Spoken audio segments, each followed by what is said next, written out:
seorang pelakon, maaf cakap ya, ini bukan kita kata kesemua pelakon, tidak. Andai kata dia berlakon kepada perkara-perkara yang dilarang oleh Allah, sebagai contoh, okey, bila dia dapat award, dia dapat anugerah lah, tak kisahlah berita harian ke apa juga, apa yang dia kata? Alhamdulillah, segala puji bagi Allah. Adakah syukurnya itu sah? Tak sah. Sebab mungkin dia syukur dengan hati, aku dapat award ni daripada Allah SWT. Dia ucap dengan lisan, rukun kedua, selesai. Tetapi perbuatannya itu bercanggah dengan kehendak Allah, maka syukur itu terbatal. Faham tak maksud saya tuan? Itu maksudnya. Kebanyakannya kita gagalnya dekat yang ketiga tu. Kebanyakan kita gagal yang nombor 3 tu.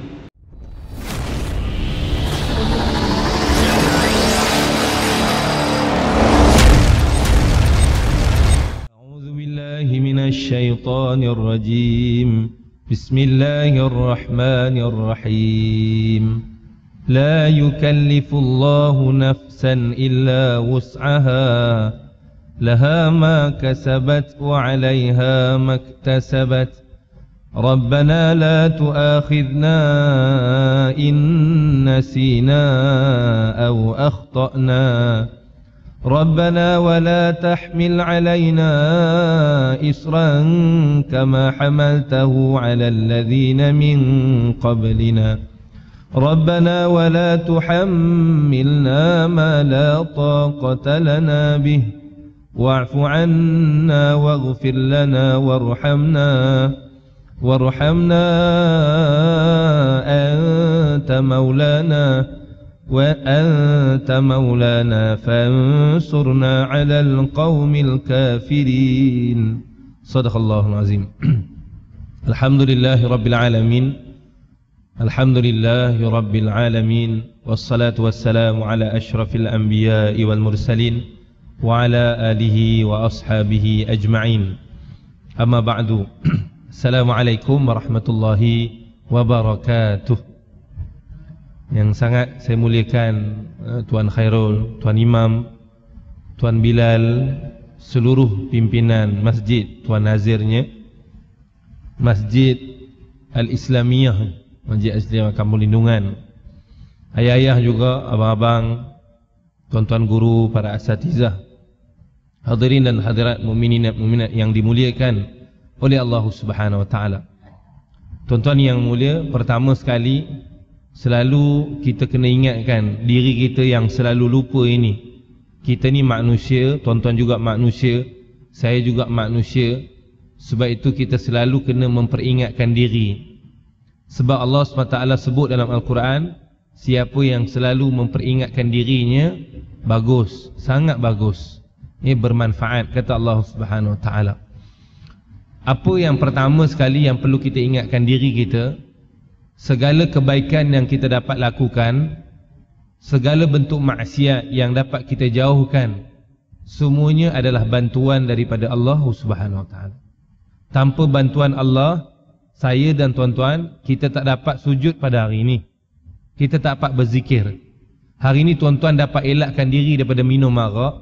Hari ini kita dapat elakkan diri daripada berzina. Bukan pasal kita hebat, bukan pasal kita baik, pasal bantuan daripada Allah Subhanahu Wa Taala.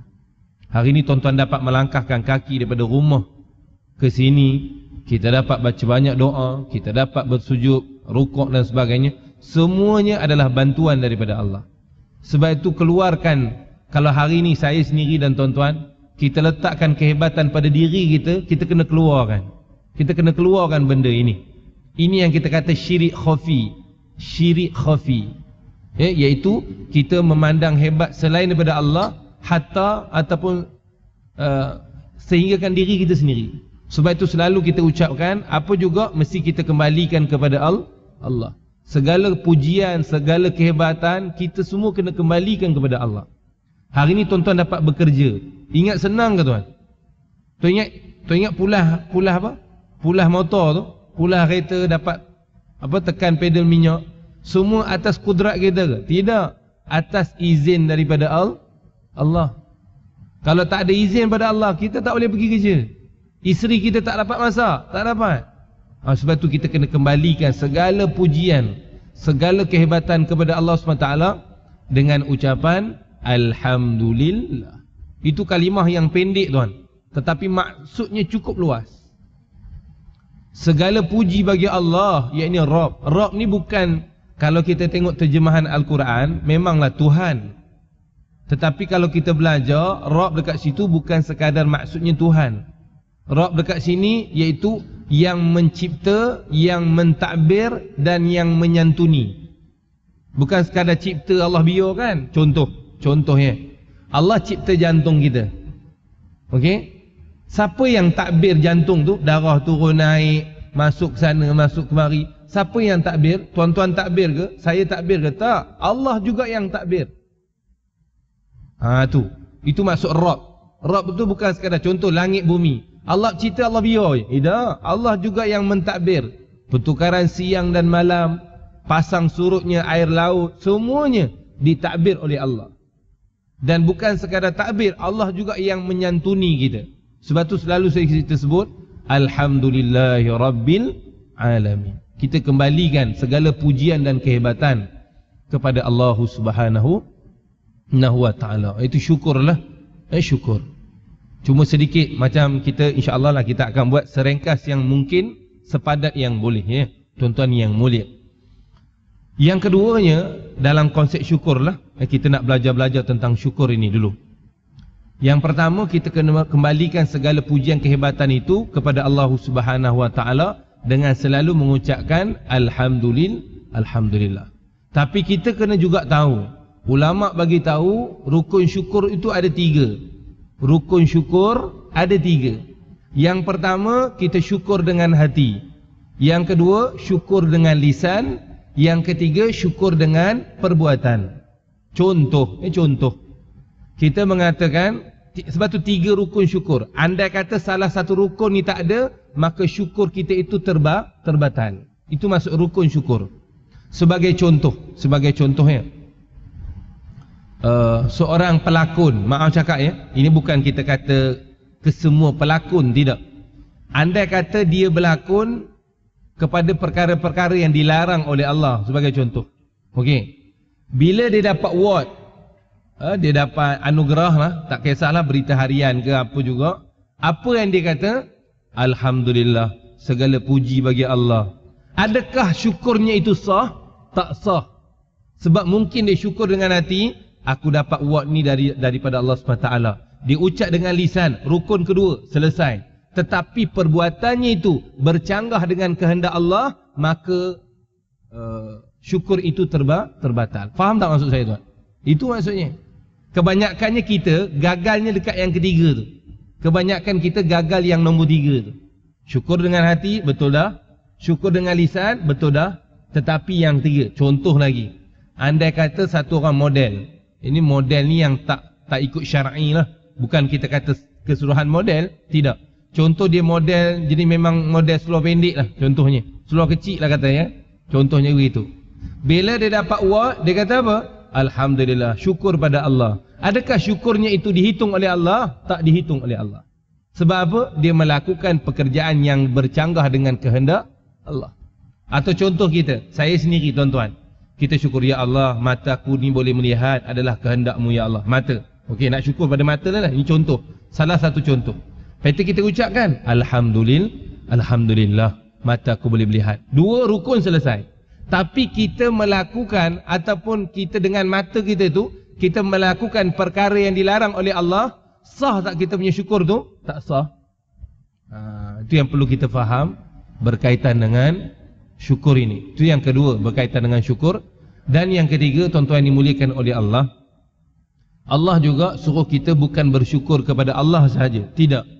Allah juga suruh kita bersyukur kepada manusia. Kita ni lah. Kita ni. Maaf cakap sebagai contoh. Ni ahli jawatan kuasa masjid, surau dan sebagainya. Ini masjid ni saya tengok tak ada apa sangat. Ada masjid saya pergi tuan, ya Allah, berserat-serat atas kapet ni. Warna hijau ada, warna merah ada, warna kuning ada, nombor ada, macam-macam ada. Nak buatnya tu bukan senang tuan. Bengkok pinggang lebatnya nak merojakannya tu. Tapi kita kadang-kadang nak ucap terima kasih pada AJK pun tidak. banyak lagi komplain lagi ada. Tuan-tuan dimuliakan oleh Allah SWT, jangan sampai kita tahu bersyukur kepada Allah saja, tetapi kita tak tahu bersyukur di antara manusia. Ini sebagai contoh JK. Isteri kita gitu juga. Kadang-kadang dia susah menguruskan kita. Oh memang tuan nampak senang, cuba buat sekali. Cuba buat sekali. Basuh baju, sengkak baju, semua sekali, masak bagai. Baru tahu lintang peringnya, memang susah. Tapi kadang-kadang kita tak pernah berterima kasih kepada isteri kita. Ini perintah Allah. Allah sebut dalam Quran, Allah SWT kata apa? Kamu kena berterima kasih kepada aku dan terima kasih pada mak bapak kamu juga. Allah suruh, bukan suruh kita dia terima kasih pada dia je, tak. Terima kasih juga kepada mak bapak. Ushkurli wali walidaik, kata Allah Subhanahu Wa Taala dalam Al-Quran.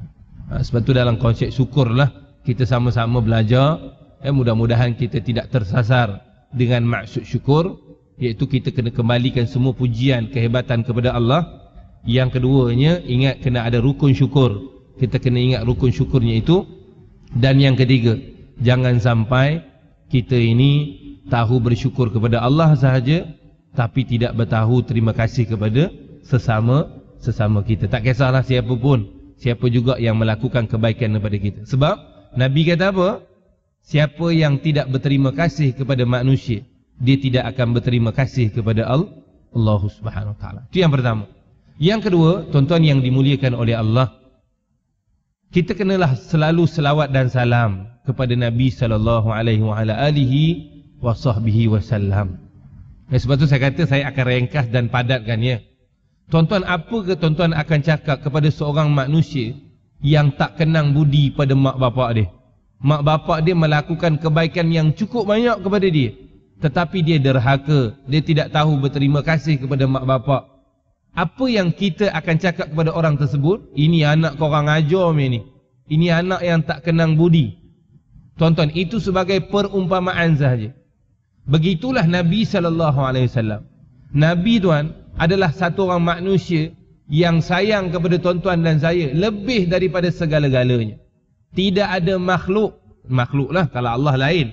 Tidak ada manusia yang sayang kepada kita lebih daripada baginda Nabi SAW sayang kita. Mak bapak kita pun kalah. Allah rakamkan akhirlah ataupun dua akhir surah At-Taubah, ayah-ayah pun dah tahu. Tuan-tuan pun lebih alim daripada saya. Allah cerita macam mana cintanya, sayangnya, dalamnya kasih Nabi kepada kita itulah yang laqad ja'akum rasulun min. Tuan-tuan lebih maklum daripada saya. Sifat Nabi kata Allah, azizun alaihi ma anittum harisun alaikum bil mu'minina raufur rahim. Ringkasnya, tuan-tuan, segala kebaikan yang menimpa tuan, siapakah orang yang pertama yang gembira di atas berita baik yang tuan-tuan dapat? Tidak ada manusia lain, iaitu baginda Nabi sallallahu alaihi wasallam. Tak kisahlah sama ada tuan-tuan dapat kebahagiaan dunia dan akhirat, manusia yang pertama sekali yang paling bahagia siapa tuan? Nabi kita Muhammad sallallahu alaihi wasallam. Kalau hari ini tuan-tuan susah, ataupun susah dekat dunia dan akhirat, siapakah manusia yang paling susah hati? Siapakah manusia yang paling tak gembira? Iaitu baginda kita Nabi sallallahu alaihi wasallam. Sayang pada Nabi kita kepada kita tuan, begitu dalam.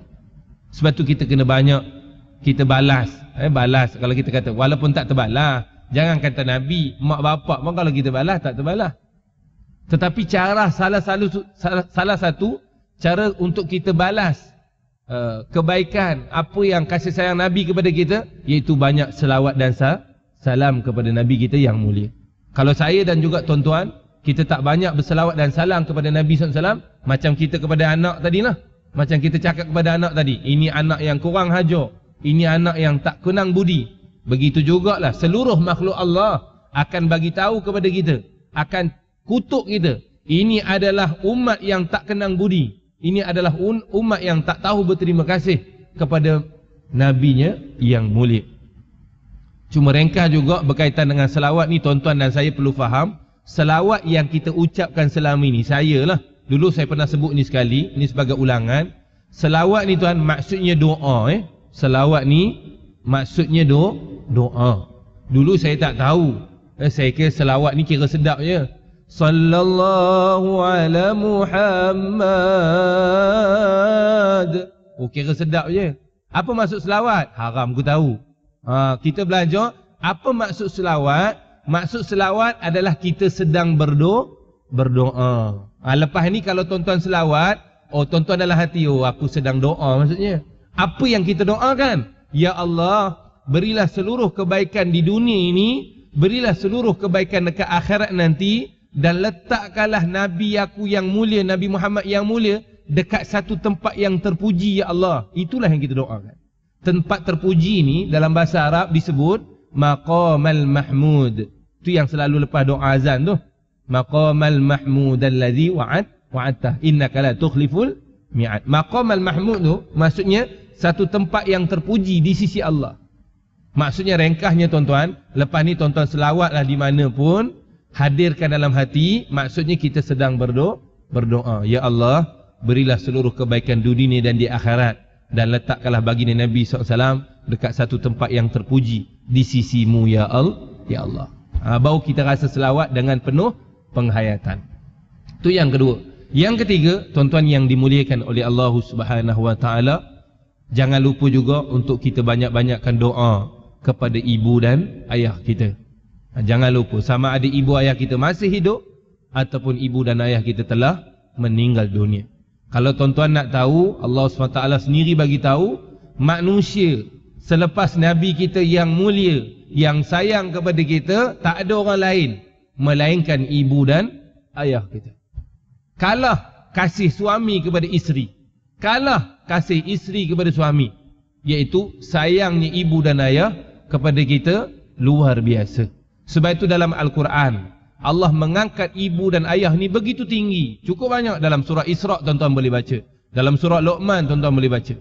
Bahkan dalam surah Luqman, walaupun mak bapak itu kafir, ini sebagai contoh lah, seorang anak tak boleh meninggikan suara kepada maknya tu. Itu yang kafir. Bayangkan, begitu tinggi. Dalam surah Isra Allah SWT angkat, lepas Allah dan Rasul adalah ibu dan ayah. Wa qada rabbuka alla ta'budu illa iyyah wa bil walidaini ihsana. Kata Allah SWT. Sebab tu ayah-ayah, abang-abang, termasuk saya sendirilah, jangan lupa untuk kita banyak-banyakkan berdoa kepada ibu dan ayah kita, sama ada mereka masih hidup ataupun mereka telah mendahului kita. Cuma saya sendiri, kesalahan saya lah, mungkin tuan-tuan juga, kita ni kadang-kadang ingat mak ayah kita, bagus. Kadang-kadang bawa kereta, kita ingat mak kita. Kadang-kadang tengah bawa motor, kadang-kadang dekat rumah, kita tengok dia semayang dekat situ selalu. Kalau dia datang rumah kita, itulah tempat dia semayang, di situlah dia selalu mengaji. Cuma masalah kita tuan, kita sekadar ingat sahaja, tetapi mulut kita terkunci. Sebab tu kalau ada, kita kena ubah lah. Lepas ni kalau kita ingat, kita kena sertaikan dengan doa. Kena doa. Jangan ingat saja tak guna. Mesti disertaikan dengan doa. Tak kisahlah doa apa pun. Bahasa Arab ke Jawa ke Banjar ke, tak kisahlah. Janji doa. Allahumma ghfir lahu warhamhu wa'afihi wa'fu anhu. Allahumma ghfir laha warhamha. Allahumma ghfir lahum pun boleh. Allahumma ghfir li dhunubi wa liwalidayya warhamhuma kama rabbayani saghira pun boleh.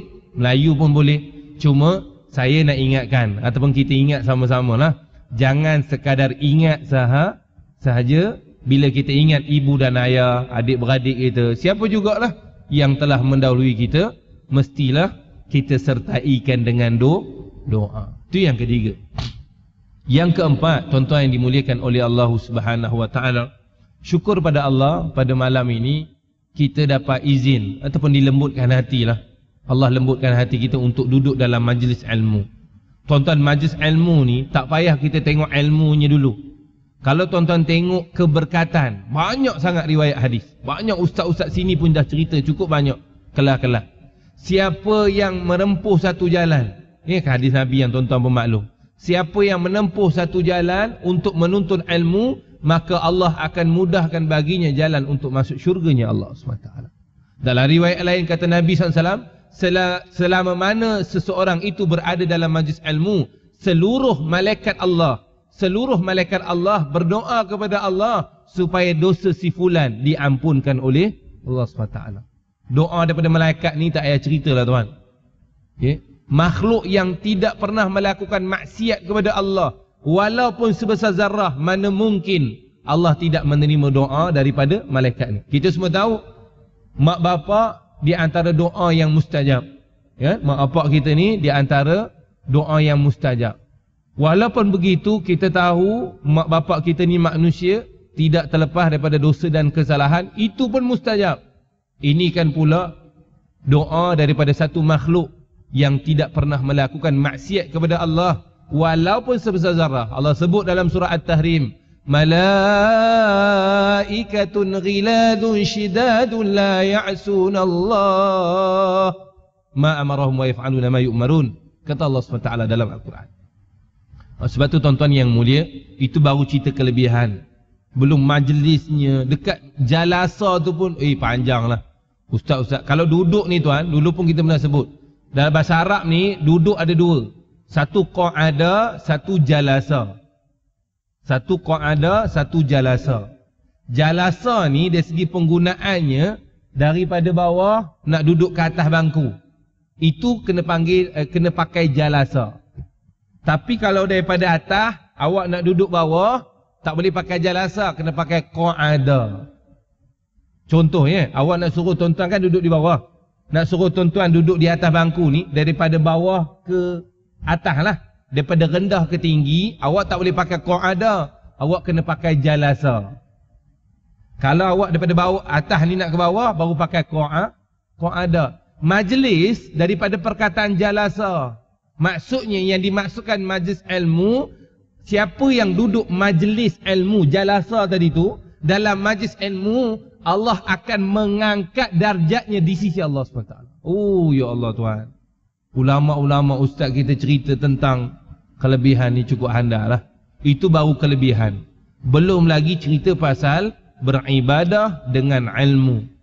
Banyak ulama termasuk sahabat Nabi mengatakan, siapa yang melakukan ibadah tanpa ilmu, maka amalannya itu sia-sia.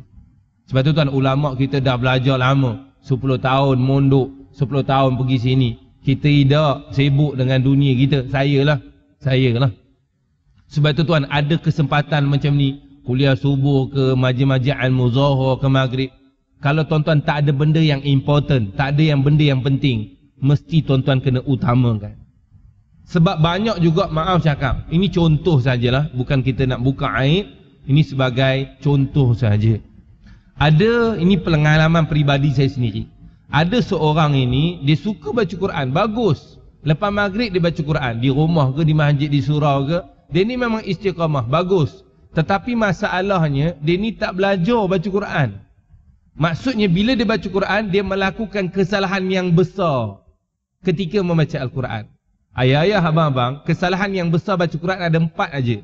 Iaitu apa? Jangan sampai kita tukar huruf, jangan sampai kita tukar baris, jangan sampai kita menambah huruf, jangan sampai kita mengurangkan huruf. Ini saja 4 kesalahan yang besar. Selain daripada itu, semua termasuk kesalahan yang kecil.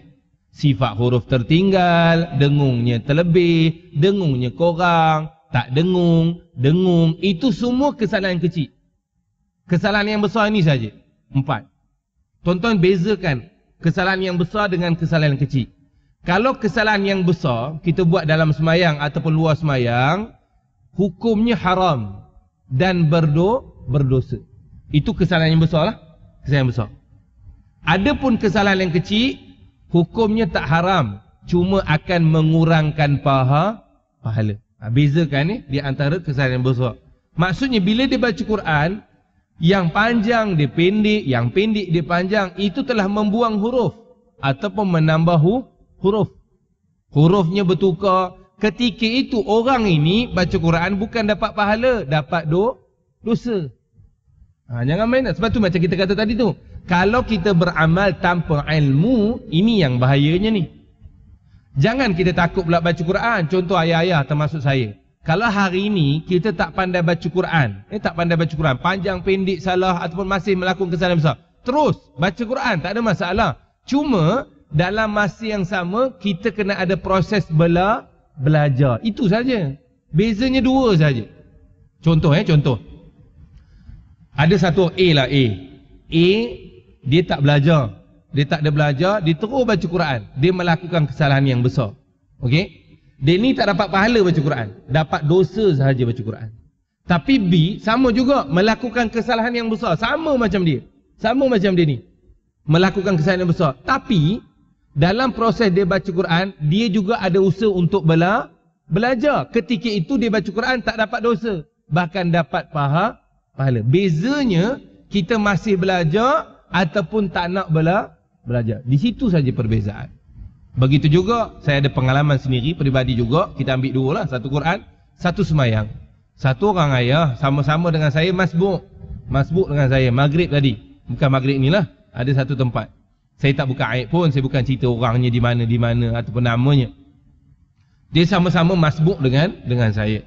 Bila baca angkat takbir, imam dah habis surah dah, Allahu Akbar, saya pun baca Bismillahirrahmanirrahim, Alhamdulillahirabbil alamin. Habis alhamdulillah, Pak Imam sudah rukuk. Macam ayah ini dia teruskan bacaan. Alhamdulillahirabbil alamin. Imam dah, saya pun elok je imam rukuk, saya rukuk terus. Saya tak habiskan Fatihah saya. Okey? Saya rukuk bersama imam, lepas tu bangun Pak, agak-agak dah sujud baru Pak Cik ni rukuk. Sebab dia nak habiskan Fatihah tadi tu. Dia nak habiskan Fatihah. Lepas tu dia Pak, samalah ikut sampai imam Fatihah. Bila bagi salam, saya pun tambah satu rakaat lah. Sebab saya dengan dia tertinggal. Satu rakaat, dia pun tambah satu rakaat. Lepas salam, dia terus cabut. Saya tak dan tanya lah. Nak ikutkan semayang dia maghrib masa tu tak sah. Sebab rakaat kedua tadi, sebenarnya dia tak dapat rakaat bersama imam. Sebab syarat untuk dapat rakaat bersama imam, mesti dapat rukuk bersama imam. Tak payah baca Fatihah bagi habis. Itu yang kita belajar tentang orang yang masbuk dengan orang yang muafiq. Orang yang masbuk, orang yang tak dan baca surah Al-Fatihah, jangan mesti dia dan rukuk bersama imam. Tapi bagi orang yang muafiq, dia punya batas tu jauh. Jangan sampai imam bangun daripada sujud. Saya nak bagi tahu tuan, bukan kita nak buka aib di situ. Kita nak bagi tahu inilah kesannya. Kalau kita melakukan amal tanpa ilmu, amalan itu tidak dikira oleh Allah Subhanahu Wa Taala. Sebab tu saya harap saya sendirilah dan tuan-tuan, kita pentinglah majlis-majlis ilmu. Tak kisahlah bidang tauhid ke, bidang fiqh ke, bidang Quran ke, bidang apa juga, berkaitan dengan akhlak ke, tasawuf dan sebagainya. Okey? Itu yang keberapa ke pun? Yang keempat kan? Yang keempat ke yang kelima, gitulah. Okey. Baik, seterusnya yang kelima tuan-tuan yang mulia, baru kita masuk tajuk. Baru masuk tajuk udah tengah jam dah baru masuk tajuk. Tapi sekejap je lah, kita raikan 2-3 saja. Baik, tajuk hari ni kurang lebih kita nak tadabbur corona ni lah. Tadabbur corona.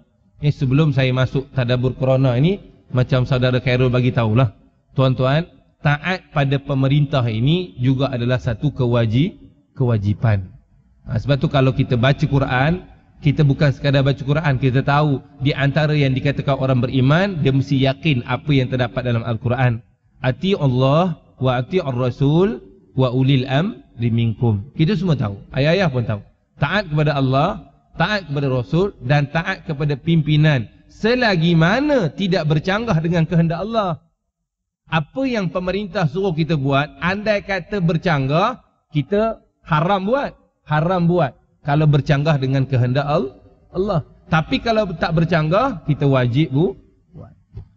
Sebab pemerintah ni dia ada tahu masalah-masalah tertentu. Kita mungkin tahu dari sudut ilmu agamanya sahaja, tapi kita tak tahu dari segi ilmu kesihatannya. Faham tak maksudnya? Macam pemerintah ni, dia kumpulkan segala input, baru dia letak satu-satu hukum ataupun satu-satu undang-undang. Sebab satu-satu hukum dalam agama bukan sekadar nas, dia juga bergantung kepada illah. Illah ni maksudnya apa ya? Sebab-sebab yang mendatang. Contoh, ada ketikanya, ada ketikanya babi tu haram, ada ketikanya harus pula. Nampak? Hukum tu boleh berubah mengikut illah, mengikut keadaan. Ketika mana? Tuan-tuan tahulah, ikut tak ada makanan dan sebagainya kan, bolehlah makan. Tapi tidaklah sampai bersedawa, tidak sampai untuk lapik perut sahaja. Okey, tuan-tuan yang dimuliakan oleh Allah SWT, insya-Allah mudah-mudahan tajuknya tadabbur corona. Tadabbur corona, memang apa yang Allah SWT suruh pun memang Allah suruh tadabbur. Allah sebut dalam Al-Quran, apa juga yang Allah ciptakan, apa juga yang Allah jadikan, hendaklah kita tadabbur. Tadabbur ni kalau kita boleh faham bahasa kita, iaitu kena perhati begitu dalam, kena memerhatikan. Banyak dalam surah An-Nisa pun Allah SWT sebut afala yatadabbarunal Quran dan sebagainya. Dalam surah Muhammad pun ada. Baik, tuan-tuan yang mulia, pertama sekali berkaitan dengan tajuk satu saja, iaitu hikmah kebaikan di sebalik corona ini. Banyak, 1001, cukup banyak. Cuma kata Allah, hanya satu orang saja yang akan dapat nampak hikmah kebaikan di sebalik apa yang aku jadikan, iaitu orang yang berfikir. Itu yang satu kita perlu ambil. Sebab tu Allah sebut dalam Quran, liulil albab. Liulil albab.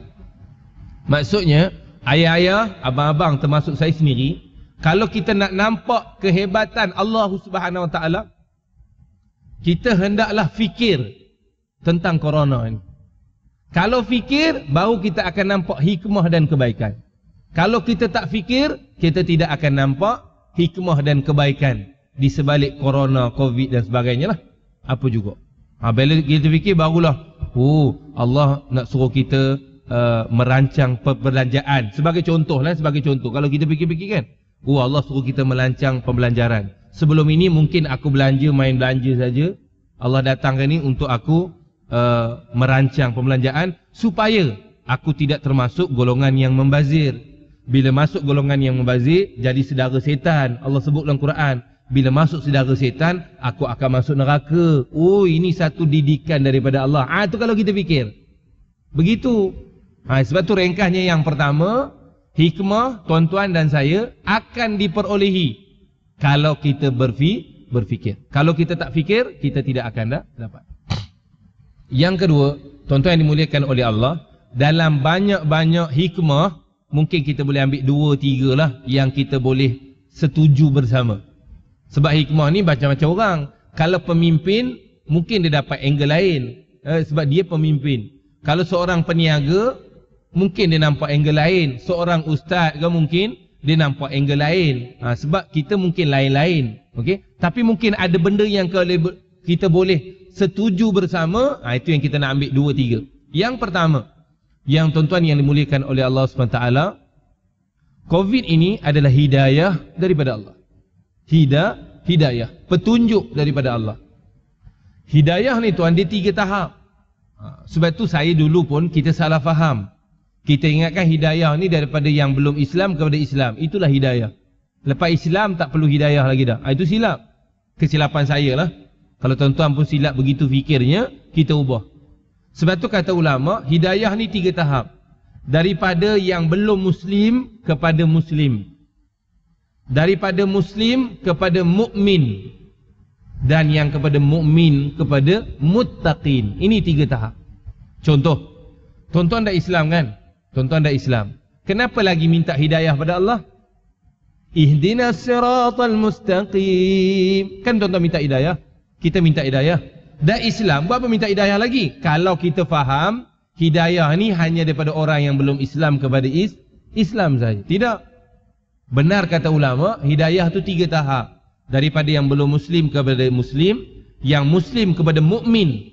Sebab tu baru kita tahu, rupanya orang Islam belum tentu beriman. Belum tentu beriman. Daripada mukmin kepada muttaqin. Itu tahap yang paling tinggi, takwa. Okey, kita tengok satu-satu. Tuan-tuan yang mulia, COVID, corona dan sebagainya ni, kadang-kadang kita tengok di media sosial, masjid yang tiba-tiba tak ada azan, udah tiba-tiba azan. Mungkin orang kafir dulu ni, dia baca Quran, terjemahan orang putih tu, ataupun dia dengar mungkin orang Islam cakap, innallaha ala kulli syai'in qadir. Allah berkuasa terhadap tiap sesuatu. Mungkin masa tu dia tak percaya pun. Dia tak percaya. Teknologi lagi bagus, teknologi lagi hebat. Akal kita ni lagi hebat dan sebagainya. Tak ada pasal kuasa Allah tak ada tu. Semuanya pasal kita hebat, pasal kita gunakan akal, pasal teknologinya hebat, ketenteraan. Akhirnya corona Allah jadi, apa boleh buat? Segala saintis terduduk. Untuk mengajar, untuk memberi hidayah kepada yang belum Muslim tadi, kembali kepada Islam. Itu yang pertama. Kita sebagai orang Islam, saya mungkin, tuan-tuan mungkin selama ini kita dah Islam, mengucap je, tuan-tuan yang saya katakan, asyhadu an la ilaha illallah wa asyhadu anna Muhammadar Rasulullah. Adakah dia dah Muslim? Muslim. Tapi adakah dia yakin adanya kehidupan selepas kematian? Belum tentu lagi. Ada tak dia yakin adanya dosa dan pahala? Belum tentu lagi. Ada tak dia yakin adanya mizan Allah Subhanahu Wa Taala? Belum tentu lagi. Ada tak dia yakin adanya perbicaraan mahkamah Allah Subhanahu? Belum tentu lagi. Sebab tu Allah nak didik tuan-tuan dan saya. Mungkin kita ni sebagai seorang Muslim sahaja selama ini, tetapi kita belum yakin dengan Allah. Keimanan kita itu lemah, tak yakin. Dulu mungkin saya, Allah, 2 bulan, 3 bulan tak kerja, mati ni jemaah. 4 bulan tak kerja, elok hidup. Itu Allah nak didik tuan-tuan dan saya untuk yakin kepada Allah. Yang hidupkan kamu tu aku, yang matikan kamu tu aku. Bukan kerja kamu, bukan duit, tidak. Itu yang Allah nak didik, itu kita panggil hidayah. Hidayah. Mungkin lama, Allah, kalau aku tak kerja lah lepas ni, habis aku. Dulu kita beli beras, kita pergi kerja, dapat duit gaji, kita beli beras. Kita nampak usaha kita. Hari ni kita dapat beras juga, tapi kita tak beli, orang yang bagi. Nampak? Dulu kita nampak mungkin kita yang mengatur rezeki. Rupanya betul lah, selama ni aku dengar saja ustaz cerita. Selama ni aku baca Quran, aku tahu Allah yang bagi rezeki, tapi aku kurang yakin. Allah buat corona ni untuk tanamkan keimanan kita kepada Allah. Mungkin kita ni selama ini, saya. Mungkin kita ni orang Islam sahaja, tapi kita tidak yakin kepada Allah SWT. Allah nak didik kita daripada Muslim kepada mukmin. Udah beriman kepada Allah, mungkin tak takut sangat dengan Allah. Sebab tu kita pergi lagi satu tahap. Allah nak didik. Corona ni Allah nak didik tuan-tuan dan juga saya, supaya kita jadi orang yang muttaqin. Takwa ni ringkasnya takut kepada Allah. Takut akan azabnya Allah. Takut akan siksaan Allah. Takut untuk kalau kita jauh daripada Allah. Contoh, ni contohnya. Ini baru zaman sekarang tuan. Zaman hari ni. Ini kalau Dajjal esok macam mana? Waktu Dajjal. Mungkin hari ni tuan-tuan dan saya, kita ada saving, kita ada simpanan 50,000. Apa ada heran corona ni? Duit ada. 100,000 ada dalam simpanan. Tak kisah, relax je. Tapi duit ada, makanan tak ada, apa guna? Tak ada guna tuan. Kalau hari ni saya ada 100,000 dalam bank, kalau makanan tu tak ada, apa gunanya 100,000 tu? Tak ada guna. Ni Allah didik kita. Sebulan 2 bulan yang awal dulu corona, roti gardenia pun jadi isu tu. Roti gardenia pun jadi hal tuan oi. Duit ada, barangnya tak ada, tak guna, berebut. Lori tu tak dan letak dekat rak, atas lori sudah habis. Beratus ni. Siapa antaranya? Awak lah. Awak pun begitu juga. Kita azan dulu ya. Ya. Kita sambung 10 minit, 15 minit selepas azan ni insya-Allah.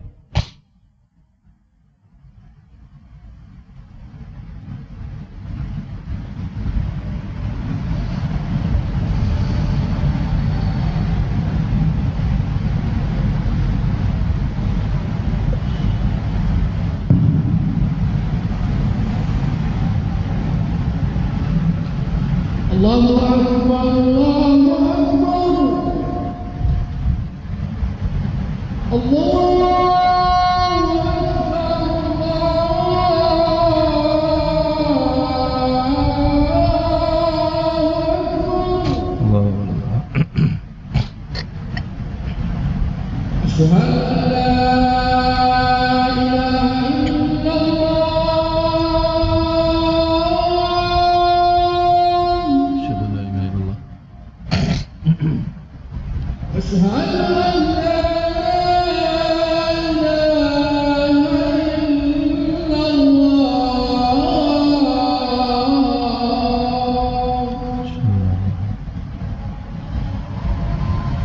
أشهد أن محمدا رسول الله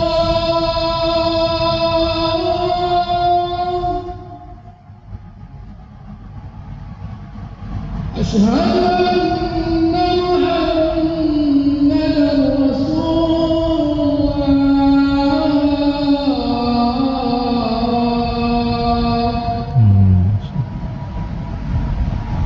حي على الصلاة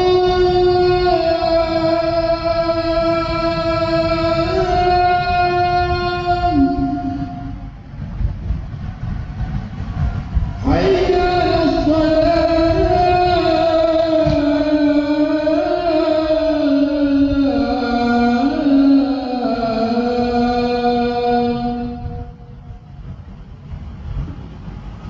حي على الفلاح حي على الفلاح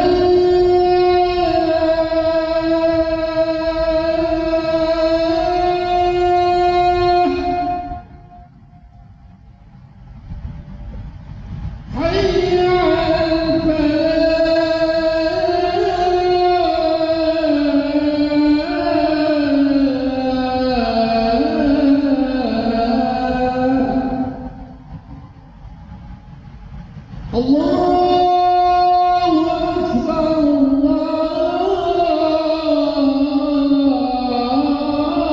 أكبر الله أكبر لا إله إلا الله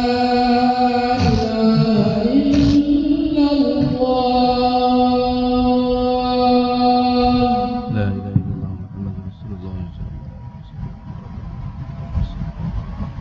هات سيدنا محمد وسيلة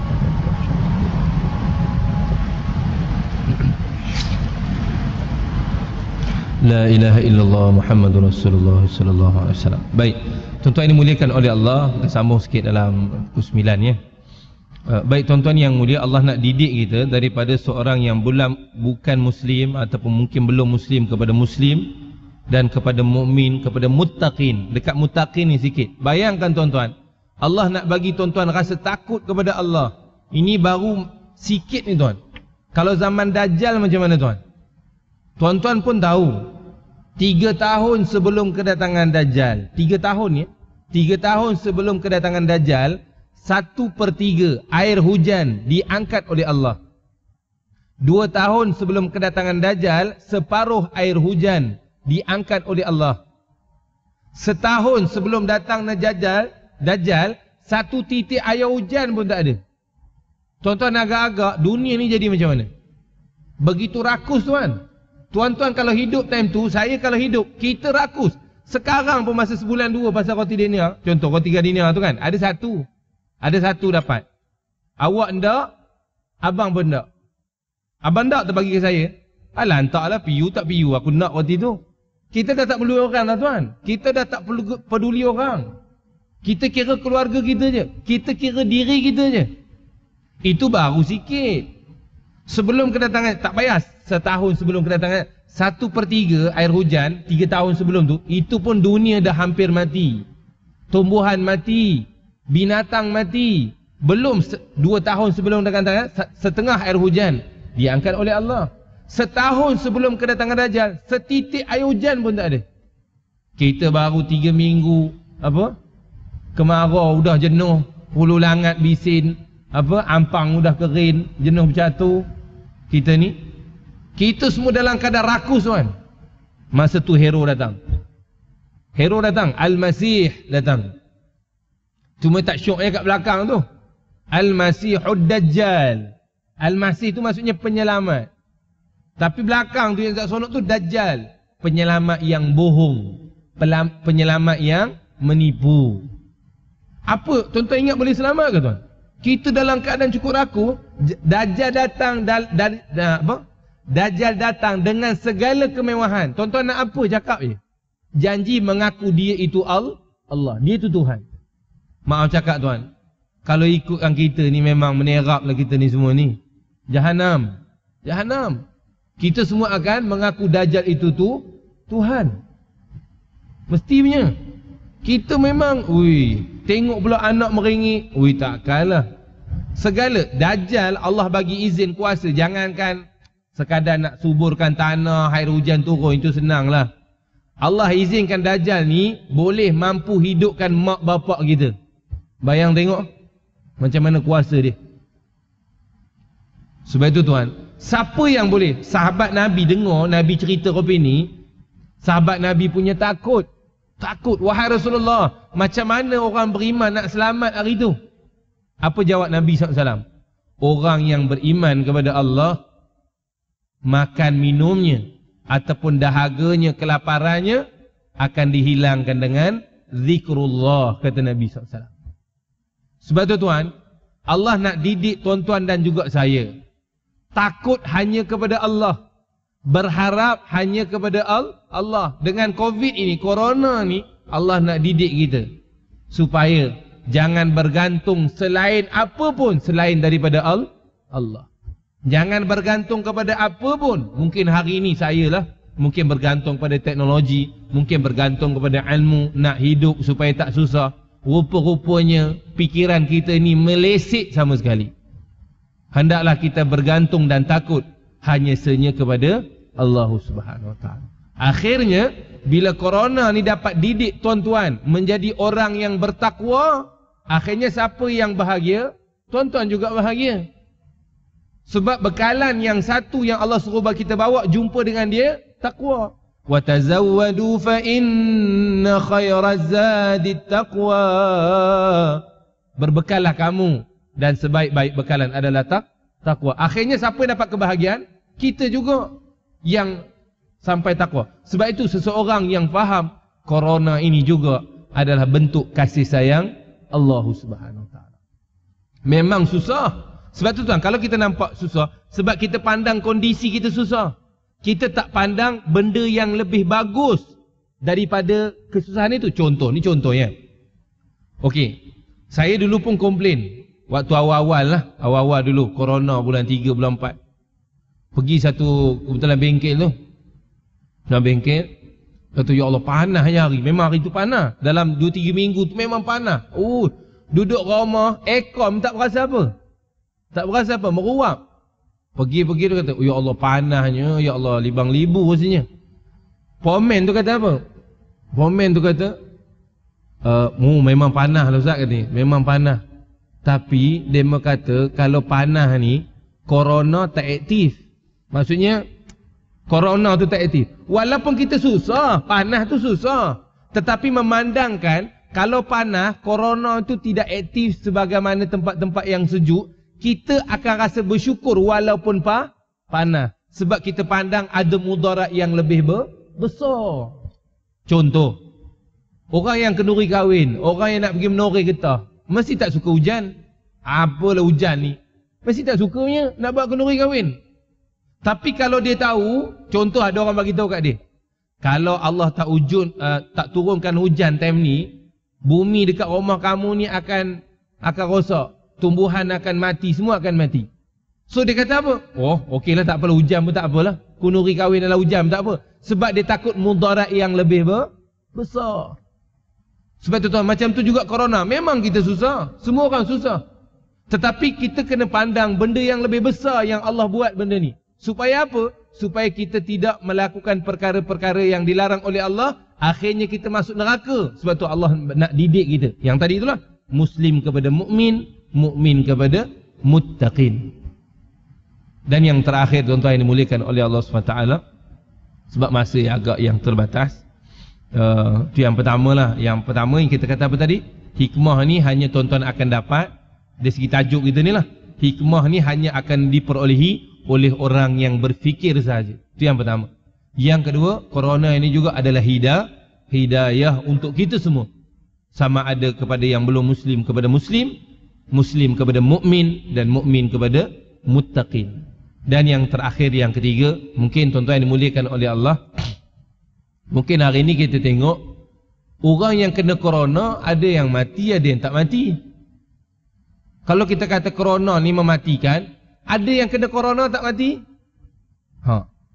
Jadi ini nak ajar ke? Allah nak didik kita lah ni. Allah nak didik kita. Rupa-rupanya ternyata, hari ni aku baca Quran, dulu aku baca Quran, aku tak faham konsep kematian. Konsep ajal dengan umur ni pun kita tak faham. Hari ni kita cuba. Okey. Baik, tuan-tuan yang dimuliakan oleh Allah, sebenarnya kematian tak ada kena mengena dengan sakit. Kematian tak ada kena mengena dengan sakit ke, dengan corona ke, dia tak ada kena mengena. Kematian ini hanya ada kena mengena dengan ajal. Kematian hanya ada kena, sebab tu kita tengok pakcik yang sakit tak mati, yang muda tu mati. Kalau kita kata kematian tu ada kena mengena dengan sakit, ngapa yang sakit tak mati, yang tak sakit pula mati? Meninggal lah, maaf cakap. Mudahnya. Sebab tu selama ni saya sendirilah mungkin saya fikir mati ni ada kena mengena dengan sakit, tak ada kena mengena. Kematian ini hanya kena mengena dengan ajal. Okey? Sebab tu tuan-tuan, umur kita, angka tu lah, yang 50 tahun, 60 tahun, tak boleh bertambah, tak boleh berkurang. Walikulli ummatin ajal, fa idza jaa ajaluhum la yastakhiruna sa'atan wa la yastaqdimun, kata Allah. Apabila kematian kamu datang, sesaat pun tak boleh lewat, sesaat pun tak boleh kurang. Rupa-rupanya Ji, umur kita ni tak boleh bertambah Ji. Contoh, sebelum Allah ciptakan kita, Allah tetapkan umur saya 50 tahun. Umur saya mati 50 tahun sebagai contoh. Boleh tak 51 tahun? Tak boleh. Biarlah saya doa darah sekalipun, ya Allah panjangkanlah umurku ya Allah. Dia boleh jadi tak 51? Tak boleh jadi. Tak akan boleh jadi. Boleh tak kurang 49? Tak boleh kurang. Tak boleh kurang. Yang boleh tambah tu apa? Barakahnya dalam umur. Sebab tu kalau tuan-tuan nak lebih jelas, tuan-tuan kena bezakan angka. Punca masalah kita ni, kita umur tu kita kaitkan dengan angka. Umur, kan kita sebut umur, kita kaitkan dengan angka. Cuba tuan-tuan buat begini ya. Ajal tu adalah angka. Umur lah. Ajal tu adalah angka 50, 60, 70. Itu ajal. Angka tu tak boleh bertambah, tak boleh berkurang. Umur ini adalah barakah. Umur, ain mim ra. Innama ya'muru masajidallah. Keberkatan dalam angka tu je yang boleh bertambah. Keberkatan dalam angka tu je yang boleh bertambah. Tapi angka tu tak boleh bertambah. Sebab tu kalau tuan-tuan buat, ajal adalah angka. Umur adalah keberkatan dalam angka tersebut. Umur adalah keberkatan dalam angka tersebut. Contoh. Habis tu kenapa kita buat ni? Kenapa kita pakai mask? Kenapa kita buat ni? Kenapa yang pakcik sakit jantung pergi makan ubat dan sebagainya? Adakah untuk panjang umur? Bukan untuk panjang umur tuan. Haji makan ubat apa pun Ji, jantung ke apa, bukan untuk panjang umur, tidak. Bila kita berusaha ke arah kebaikan, dia tak ada kena mengena dengan umur, tapi kita mendapat pahala. Contoh, kita jauhi corona. Kita usaha macam-macam lah. Pakai ni. Adakah untuk pempanjangkan umur? Tak. Angka tu tak boleh bertambah. Angka umur tu, ya kita lah sebut umur. Sebutan umur tu tak ada masalah. Cuma pemahaman tu kita kena betulkan. Pemahaman tu kita boleh. Bila contoh, kita buat ni, pakai ni lah. Lepas tu orang yang sakit jantung, dia pergi cek doktor, dia pergi makan ubat dan sebagainya. Bukan untuk panjangkan umur, tapi perbuatannya itu untuk berusaha ke arah kebaikan, mendapat pahala di sisi Allah Subhanahu Wa Taala. Contoh, umur saya akan mati 50 tahun. Sekarang saya umur 40 tahun. Saya pergi lubuk corona. Saya pergi tempat corona, lubuk lah kita kata. Adakah umur saya akan mati 41? Saya akan mati? Tak akan mati. Tetap umur 50 tahun. Cuma perbuatan saya pergi dekat tempat bahaya itu adalah satu dosa. Itu saja. Dia berkaitan dengan pahala dan dosa. Tak ada kena mengena dengan angka umur tersebut. Contoh lagi. Sebab tu kadang-kadang kita sendiri ataupun kawan-kawan adik-beradik, ada yang mungkin kena kanser tahap 4. Contoh arwah kakak saya sendirilah. Kalau dia kata, tak payahlah aku berubat lagi dah. Aku dah nak mati dah. Tak payah aku usaha sini, tak payah aku usaha sana. Aku dah nak mati dah ni. Memang betul. Kalau Allah takdirkan dia mati seminggu lagi, tak boleh pun. Maksudnya memang akan mati seminggu tu. Lepas seminggu tu akan mati. Cuma perbuatan berubat itu, berusaha itu mendapat pahala. Itu tak ada kena-mengena dengan angka. Begitu juga contoh, budak motor lah. Budak motor sebagai contoh. Dia bawa bahaya. Alam, maknya bising. Sekarang mati kamu ni, nak Allah apa-apa. Dia kata apa? Tak apa mak. Pakai semua kelengkapan ni. Spomen dekat depan pun tak ada masalah. Tak ada matinya. Memang betul dia balik-balik tak mati. Bukan masalah mati. Bila dia melakukan perkara tersebut, melakukan benda-benda yang bahaya, yang bawa mudarat, bukan pasal akan pendekkan umur dia. Tak akan pendek. Itu adalah perbuatan yang mendatangkan dosa. Itu saja. Sebab tu tuan, selama ini saya sendirilah dan tuan-tuan, kita salah faham berkaitan dengan konsep umur dengan ajal. Kalau kita dapat kaitkan ajal itu adalah angka, umur itu adalah keberkatan dalam angka. Umur boleh. Sebab tu kalau kita tanya, ya Allah panjangkanlah umurku ya Allah. Umur kat situ bukan masuk angka tu. Umur kat itu iaitu keberkatan dalam angka tersebut. Walaupun kita umur 50 tahun, kita dapat bersedekah, kita dapat baca Quran, kita dapat juga dunia, kita dapat juga akhirat. Itu masuk umur. Tuan-tuan, saya rasa sekadar itulah. Kita pun dah pukul 9 dah. Kurang lebih 45 minit yang dapat kita kongsikan. Sebab tu kita tak dapat syarah panjang-panjang. Kita buat singkat dan ringkas saja. Kalau buat bunga-bunga 2 jam pun boleh. Kalau kita buat bunga-bunga, tapi kita tak nak singkatkan waktu. Ini yang kita dapat kita raikan. Banyak lagi lah. Banyak lagi pelajaran yang boleh kita fahamkan. Mungkin selama ni saya sendiri faham. Sebab tu teruslah belajar. Ustaz, Ustazah dan sebagainya, kita juga belajar. Banyak juga ada yang tanya, ini apa ni, ujian ke, musibah ke, balak. Ada juga. Tak dapatlah kita kongsi kat sini. Ini yang dapat kita kongsi. Saya rasa sekadar itulah ayah-ayah, abang-abang yang sangat saya hormati. Pertamanya saya minta ampun, minta maaf. Bukan saya nak mengajar tuan-tuan. Tidak. Ayah-ayah, abang-abang yang lebih umurnya daripada saya, yang banyak pengalaman, banyak amal soleh. Tidak, sekadar ingat-ingat je. Sekadar ingat-ingat sebagaimana galakan ataupun suruhan daripada Allah, wa dzakir fa inna dzikra tanfa'ul mu'minin. Kita ingat sama-sama kita, benda itu bermanfaat untuk orang beriman, kata Allah Subhanahu wa taala. Yang keduanya, apa yang kita kongsikan mudah-mudahan ada manfaatnya untuk sama-sama kita amal dan sampaikan. Ini satu kesilapan kita jugalah haji, ayah-ayah. Kadang-kadang kita ada ilmu, kita dapat sikit ilmu dekat majlis-majlis ilmu, balik karang kita tak sampaikan kepada anak isteri. Ini juga satu kesilapan yang perlu kita ubahlah, kita ubah. Tak payahlah. Bu, mai sini bu. Qala Rasulullah. Tak payahlah kau itu. Cerita pendeknya cukuplah, santai, bahasa santai keluarga. Oh bu, selama ini umur dengan ajar kita silap faham lah rupanya. Rupanya kalau kita usaha tu bukan pasal nak panjang umur. Dia dapat pahala. Ibadah lah kita panggil. Ibadah tu. Bila kita usaha. Kalau kita tak usaha, kita biar je, itu dosa. Bukan pasal nak mendekkan umur. Tidak. Jadilah. Sebab tu kita kena sampaikan lah kepada keluarga, kawan-kawan kita yang tidak ada. Kita tangguh majlis kita dengan tasbih kifarah. Mudah-mudahan sebagaimana yang Nabi sebut, siapa yang membaca doa tasbih kifarah, Allah Subhanahu wa taala ampunkan dosa-dosanya. Dan juga kita baca surah Al-As, mudah-mudahan kita yang lemah ini, kita yang tak mampu untuk buat apa-apa ini, Allah Subhanahu wa taala sentiasa bimbing, sentiasa memberi taufik dan hidayah, sehingga kita tergolong di kalangan hamba-hambanya yang beruntung. Lebih-lebih lagi alam yang baqa, alam yang kekal abadi.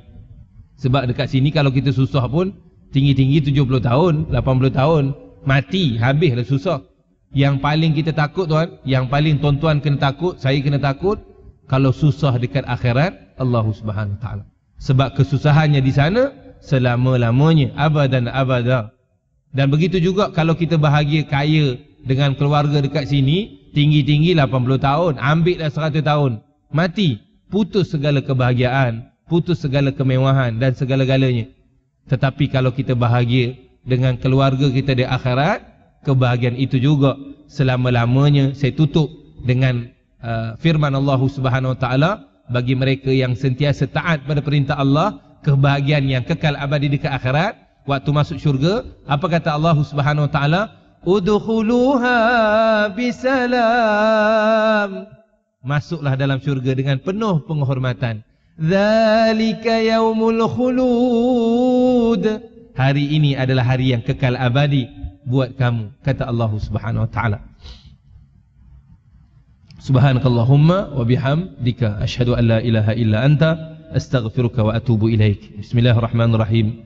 Wal 'asr innal insana lafi khusr illa alladhina amanu wa 'amilus shalihat wa tawasaw bil haqq wa tawasaw bis sabr. Wabillahi taufiq wal hidayah. Assalamualaikum warahmatullahi wabarakatuh.